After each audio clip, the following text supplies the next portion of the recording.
All right, everybody, thank you so much for tuning in to the Stories and Songs podcast. Welcome back. I'm Tim Ash. I'm your host, of course, and today we have the one and only Kenna Elpers in the studio with us. Hello. Thank you so much for having me. Absolutely. Welcome aboard, sister. Yeah, I'm so happy to be here. Yeah, Kenna is a hometown native like me. We're both from Evansville. Mm-hmm. She's a Posey County girl. Yeah. I am a West Sider. I was transplanted to the West Side, actually, by my wife. I'm a big fan of the West Side, so you're good. I didn't know there were sides until I met my wife, and then I was educated, and then I saw the bowl at Wrights and was like, yep, that's where my boys will play football. That's okay. Yeah. So we now live in Newburgh, which is really like complete opposite. Taboo. Yeah. You know? But Kenna is an up-and-coming name in the country music scene. Yeah. Her uplifting energy, unified stage presence, and unforgettable talent has given her the chance to share her music to thousands of people and millions before we're done. Yeah, that's definitely. My goal. I'm the same way. Kenna has played at Busch Stadium, and you won a contest there, right? I did, yes. I won a Battle of the Bands competition back in the summer. Yeah. It was awesome. And the historical Bluebird Cafe, you've played there? I have. Yeah. It was so cool. It was such a different experience. Like, everybody was so kind and considerate, and they wanted to hear your song. Like, they wanted to hear you play specifically, what you had to write, what you had to say. You've gotten the chance to play alongside many of your idols already. I have, yes. That's cool. So Craig Campbell. Yes. Jamison Rogers and Maddie and Tay. Yes. Yeah. So since you've left Southern Indiana and Evansville, you're down in the amazing Nashville, Tennessee. Yes. I always tell my wife every time we pull into Nashville, I feel like I'm coming home. Right? I tell people that all the time. Before I moved there specifically, whenever I would cross that line and you just enter the city. Yeah, and it's you see the Batman building. Yes. Oh, so beautiful, especially at night. But whenever drive in, I would tell mom and dad all the time, if we'd all be in the car, I'd be like, it's something about the air.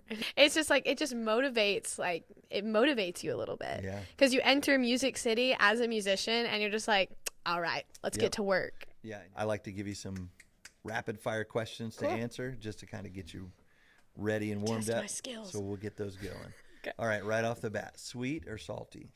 Ooh, salty. Coke or Pepsi? Coke. I see the answer there Coke. in that bottle you're drinking. Definitely. Yeah. Tea or coffee? Coffee. Coffee? Yes. As much of as you can get in the mornings? Yes, in the morning specifically. After a certain point, though, I'm a tea girl, but it's night, of course I'm going to drink tea, but in the morning, it's got to be coffee. Gotcha. I got to wake up. Nice. Okay. This one might be a little dated. If it's not relevant, we'll take it out. Van Halen or Van Hagar? Van Halen. Yeah. That was quick. Van Halen. Okay. Hot weather or cold weather? Hot. Me too. You can always cool down, but I feel like when I'm cold, I can never warm up. Yeah. Yeah. And the last one, are you a glass half full or a glass half empty kind of girl? Oh, glass half full. Yeah. Yeah. Gotta be. You gotta be for what we do as right. musicians. Yeah, if you don't, you're not going to make it Yeah, if you look at a glass half empty, there's no point to it. You can always fill it back up. I was right. Put some more in it. Put some more in it, yeah. You are taking classes at what college? Middle Tennessee State University. Okay. It's in Murfreesboro, Tennessee. Yeah, and you're taking music business? Yes. I'm majoring in music business and I'm minoring in marketing. Okay. Yeah, but I kind of get a broad range of the recording industry within my major. Oh, sure. So I'm really excited. I think that's a good idea, you know, because in this day and age, you got to be able to make sure you got some extra bullets in your gun. Oh, definitely. And know, and you're going to be smart to know, who is trying to bamboozle you. Because you'll be like, no, that's not how that works. I go to school for this. I already know what I'm doing.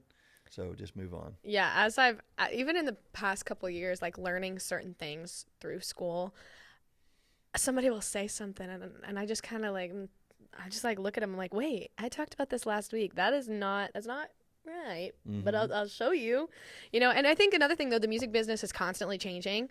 So I just really want that foundation line of I want the foundation of the music business because it's constantly growing. It's constantly changing. And that stuff I'm going to have to learn for myself, I think, as time goes. Yeah, absolutely. Yeah, because like we talked about before, when I started out, it cost $3 to hop up on the stage with somebody on Broadway and sing a song. And the first time I got up there, I paid my $3 and sang a song. I get it. I wish I would have found some more foundations as far as like the business side of things, so I could understand a little better that navigation, because I ran into some people that, there's a lot of sharks in the water. There are a lot of sharks, and if you swim with the sharks, you're gonna get a bite. That's right. Yeah. If you had not become a musician, what would you want to do in life? I think I still would be in music. Like, I really do. I think maybe not a musician necessarily, but I've always loved listening to music. I've always loved watching live music. I've always loved creating art, like creating content, creating art, whatever that may be. So I remember whenever I was younger, before I knew that being an entertainer, being a musician was an option, I wanted to promote other artists. Like, I always wanted to do something within the business side when I was younger. So I think that would I'd probably still be doing something with music. I like to believe that. Awesome. Yeah. And that's good, since you're taking the business courses, so you can do that. Yeah. But so many people are like, there's no plan B. This is what I'm doing. Yeah. And if this doesn't work, I don't know what I'm going to do. And I'm like, a dream without a plan is just an idea. Yeah. So you got to have a plan, because you're just dreaming and nothing's going to happen. Somebody once told me that the first year in Nashville is going to they're like, you'll see in your first year in Nashville if you truly want to stay or not. Yeah. And I remember throughout the summer and things, there were like a couple moments where I was just like, whoa, like, this is a lot to handle. This is a lot to take in. But I reminded myself of why I was doing it and why I wanted to do it. And I remembered that although I have a plan B, sometimes you got to stick with plan A just a little bit longer. And I think that definitely changed my perspective. Now I'm loving every second of it. You know what I mean? Yeah. What is it about music that makes you passionate? And that's a broad question. But if you could say, when you get on that stage, what is that click for you that makes you go, this is what I'm supposed to be doing? The ability to connect with an audience, like to connect with the people. Like songwriting is storytelling, and music was created for people to not only express themselves, but to also let others feel what the feelings. Every song has some form of emotion behind it. It has this like raw idea and emotion that we get to convey to people everywhere. And I think every time I go on a stage, no matter how many people are in that audience, I always shoot to get at least one person to hear the song. I think that is what keeps me going, really, is seeing the way people respond to music and seeing the way that people's face light up and the way I feel. I mean, my fire just lights when somebody tells me that a song I sang or a song of my own has connected with them on a raw level. So I think that's the thing that really just keeps me passionate, keeps me fiery. Yeah, for me, it's when you're up on the stage and you're singing a song and you see that, even if it's just one person, everybody's kind of rocking out doing their thing, but you find one person that's like, yeah, or they're like has made contact with you, if it's like a ballad or something, and they're like, dude, you're crushing my soul right now. I'm like, I know, I'm crushing my own soul right now, but that's the connection, right? Yeah, that connection and that emotion. And it's crazy because I always tell people, like, songwriting and creating music for myself has given me an opportunity to tell my story in a way that others can relate and others can listen and others can then continue to tell theirs. And it's just like an ongoing cycle, in my opinion. So I think one of my favorite moments that I ever had was whenever I was singing, and it was at like just it was a local show. It actually might have been out of town, but I know it was like just a local dive place. It wasn't going to be anything crazy, but I pulled out an original song, and I was sitting there, and the whole place went quiet. And normally it's like, I love a rowdy crowd, but when they went silent, my whole body just was like, oh, did I do something wrong at first? And I'm looking around, and they're just listening. And when you see people listen, it just creates this passion of like, wow, they're connecting right now. They're listening. Because of something you created. Yes, exactly. It's powerful. It's powerful stuff. It is. How many songs have you written to date? So, that's a good question. Maybe that count. Because I have 1,000 that don't count. Okay, that counts. So songs that I have, I have two separate areas. I've got the songs that I've just written to write, and then I have the songs that I have in a separate file. They're just like ones that I would release, or I've co-wrote with people and things like that. About a year and a half ago, I decided that I wanted to start writing a song a day, and out of about a song a day, take out about half of that. So I'm going to go with probably 500 to 600 songs. Okay. That are just like songs that I've either co-written, songs that I believe I love and I have promise in, and songs that weren't just me writing random thoughts on a page. Sure. So that's what I'd say, probably 500. Well, for a 19-year-old, that's very impressive. Thank you. I mean, I've been writing since I was 13, I think. So it's been a while, but, you know, just trying to write more. I just love to write. It's like therapy. Yeah. On a page. Do you have one that you would pick out of all those that you would say is your best? See, I think it always changes because I what happens is I'll write a song and I'll love it. And I'll record it, I'll release it, and in 6 months I'll write something else and I'll be like, just keeps getting, like, I keep growing. I think it's the evolution of the songwriting process. But I think, you know, there's a couple that I am just proud of, not necessarily for the skill of the songwriting, but for the message that it conveyed. Like certain things that I never thought I could talk about and write about, I did. But I think right now I can't say I have a favorite. All right, big question. Mm-hmm. If you could collaborate with one person in the industry, alive or dead, okay, who would it be? Okay, so I think songwriting, it would have to be Dolly Parton. All right, and that's such like, I feel like a standard answer, but her songwriting and the songs that she has created are they're such storytelling songs, and that's the stuff I love to write. I would just want to pick her brain. I'd probably pick her brain that whole collab, right? But that's one person I would want to songwrite with. But one person I would want to sing with, without a doubt, is Chris Stapleton. His vocals are ridiculous. Yeah. They are so good. And every time I hear him, I'm like, man, if you just give me 30 minutes of your time, we could sing a really good song together. Like just 30 minutes, Chris. I don't even have to sing. I can just sway in the background. Just give me 30 minutes. But those are probably the two, just because singing-wise, definitely Chris Stapleton, writing-wise, Dolly Parton. I want to pick her brain. Do you have any songs that you just love that you would, like, be embarrassed if people knew? Like that song that you crank up in the car when you're by yourself and sing when nobody's around, if it comes on the radio. Yes, I do. First High School Musical soundtrack. That is my all-time go-to road trip. That's your jam. Album. That's my jam. Is that Zac Efron? Zac Efron and Vanessa Hudgens. Yeah. And he wasn't even the one singing on it. Mm-hmm. But I love it. And then the other one is now I'm blanking on the name. I'm gonna lose my grip. He sings Shaggy. There we go. Yeah, I love that song. If you pulled up in a car next to me and you see me just going, it wasn't me, and I'm shaking my head, you probably think I was having something. Yeah, I don't know. I have a random playlist that, like, if my friends hear me rap to it or sing to it, they're like, you can't. Like, they're looking at me, they're like, you can't rap. Don't try. And I'm like, yes, I can. Like, I'm breaking it down, y'all. This is my time. But like, no, Shaggy's, that's an iconic song. Nice. What got you into music? Like, what was the light bulb moment that made you go, this is what I'm going to do? Whenever I was younger, I always loved to sing. You know, I love doing that. And I would always tell people, I'm going to be a country music singer. But when you're young like that, you don't realize that, oh, you might actually. And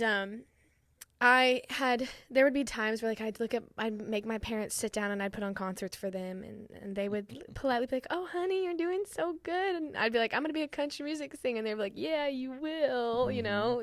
Keep singing. Yeah. And so whenever I hit 11 years old, I believe I was 11. Yeah, in 2013, my grandfather, he passed away. But before he passed away, I had sang the anthem at a baseball game, like a little kids' base, and my mom went over to see him, and he was like, I think we should get Kenna into some music, lessons, vocal lessons, something. I want to do something. And then he ended up passing away a couple weeks later, and not but 2 months after that, a lady had called me and asked if she could give me vocal lessons, just out of the blue. She was like, I can't do much, but I would like to just kind of teach you some of the basics. And then from there, I started doing talent shows, like little mom and pop things.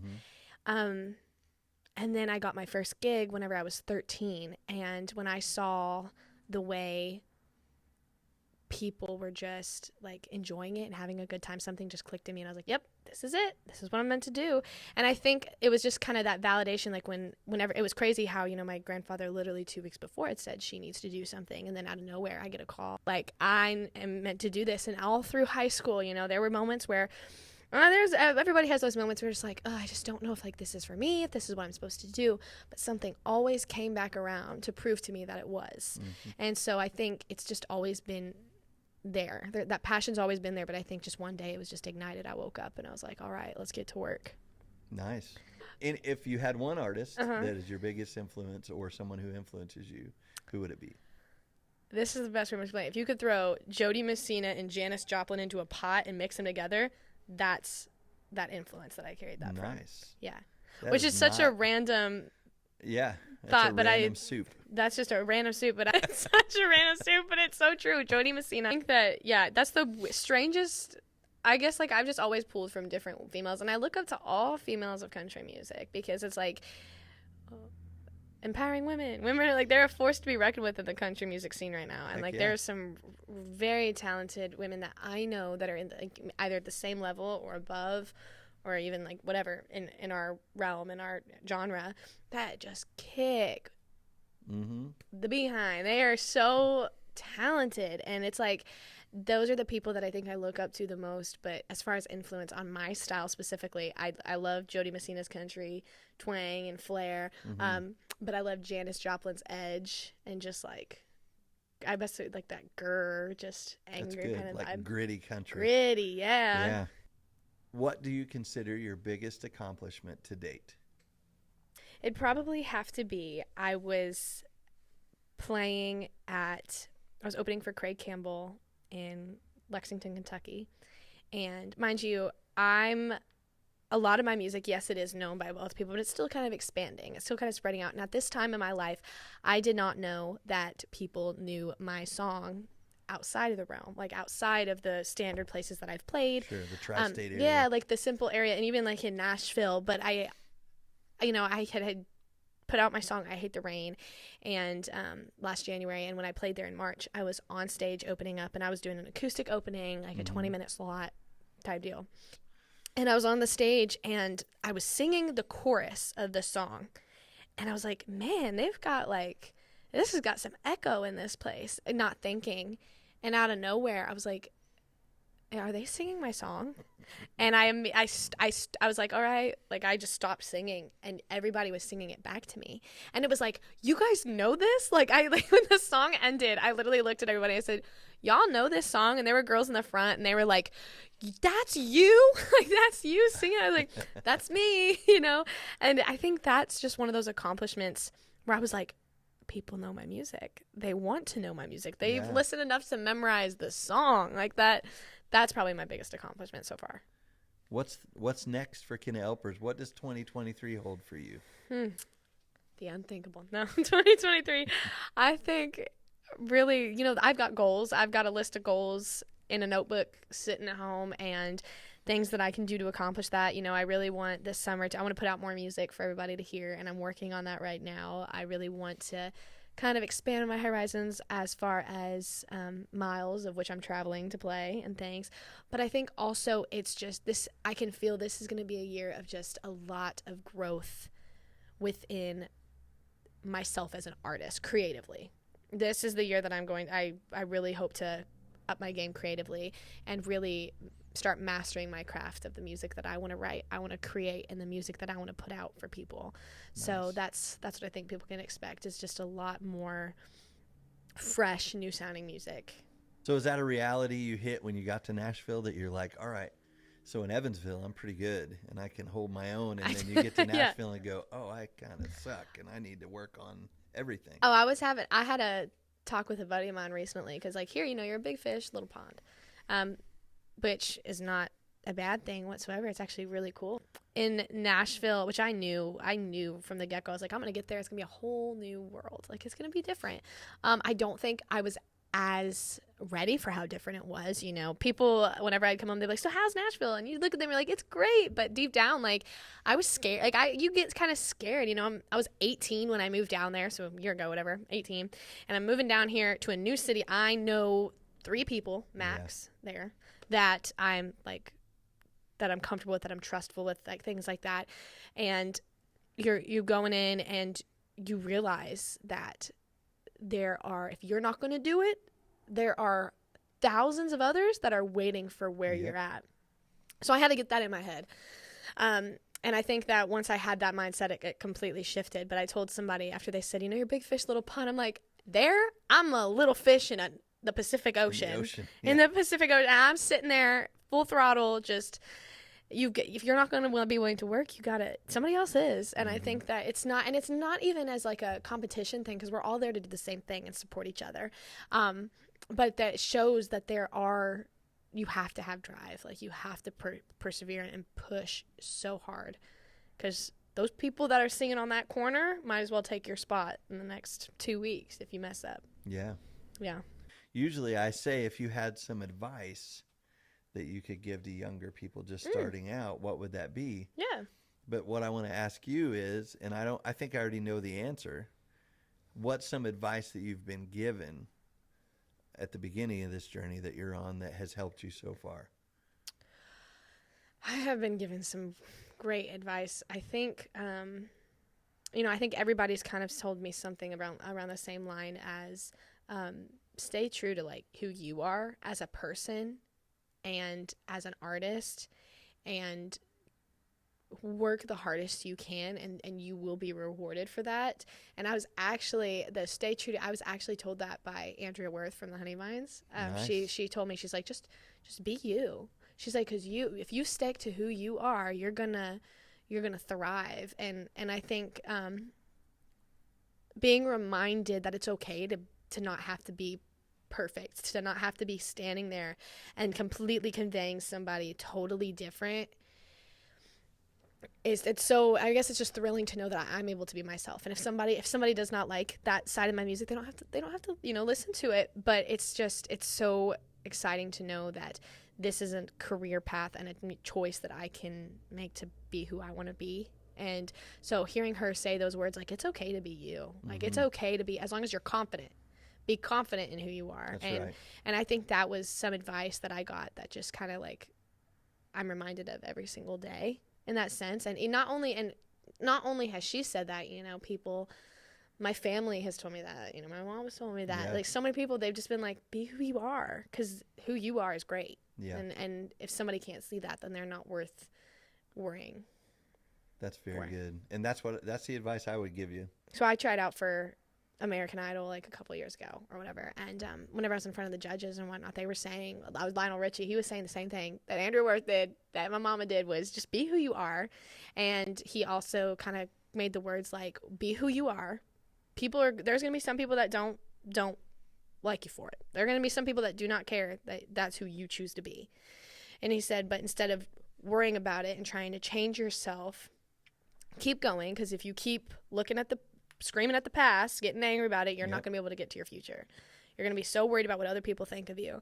So I think that that's just something everybody should think about. In a sense, just be who you are. Don't try to fake it. Don't try to be anybody else. Just be the first Kenna Elpers. Yes, exactly. That's why. So I'm very honored to have you on today, and very excited that you wanted to come, because I think that you are ahead of the game of most people your age and even a little bit older than you, because you do grasp those concepts, and you've grabbed a hold of that stuff early. Thank you. And it's good to hear you say that, because I wondered some of that as I've watched your journey over the last couple of years on social media. I'm like, it's good to see that Mom and Dad have given you some grit. Oh, they've told me. Yeah, they definitely have. That's really important. I'm thankful for that, though. When I was like younger, I'd always get like, I'd be like, they keep saying be humble. I'm like, I'm humble. Like, I was like, what do you mean? And then now I'm like, oh, be humble. Like, they're like, there's going to be people that ain't humble. You got to be humble. That's right. And it's all kind of clicking now. Yeah, Kenna, it's been awesome to have you on. Thank you so much for having me. Anytime. Yep. So when you become a big star, and hopefully we write some songs together to get you there. We're going to write some songs together. You have to come back. I would love to come back. We should at least make this a yearly thing. Of course. Awesome. All right. Well, thank you so much for having me. I appreciate it. You're welcome. I'm so glad you came on. It's an honor to have you today. All right, guys. Thank you so much for watching. Thanks for hanging out with us today. This has been the Stories and Songs podcast. I'm Tim Asher, host, and I'll see you